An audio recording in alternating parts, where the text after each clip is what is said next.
ପ୍ରଧାନମନ୍ତ୍ରୀଙ୍କର 75ତମ ଜନ୍ମବାର୍ଷିକ ଅବସରରେ ମାନ୍ୟବର ମୁଖ୍ୟମନ୍ତ୍ରୀଙ୍କର ନିର୍ଦ୍ଦେଶ କ୍ରମେ ଆମ ରାଜ୍ୟ ଓଡ଼ିଶାରେ 75 ଲକ୍ଷ ଚାରା ରୋପଣ କରିବାର ଯୋଜନା ରହିଛି।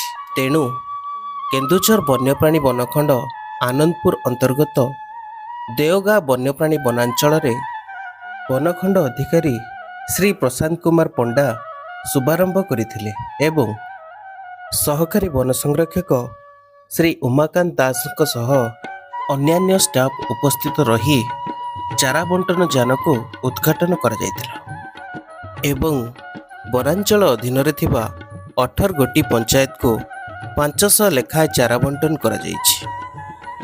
ବୃକ୍ଷରୋପଣର ମୁଖ୍ୟ ଉପାଦାନ ହେଉଛି ଚାରା। ତେଣୁ ଉନ୍ନତମାନର ଫଳନ୍ତି ଚାରା ଏବଂ ଅନ୍ୟାନ୍ୟ ପ୍ରଜାତିର ଔଷଧୀୟ ଚାରାମାନ ପ୍ରସ୍ତୁତ କରାଯାଇଛି ଏବଂ ସେହି ଚାରାର ଚିହ୍ନଟ ପାଇଁ ବୃକ୍ଷର ନାମ ମଧ୍ୟ ପ୍ରକାଶ କରାଯାଇଛି।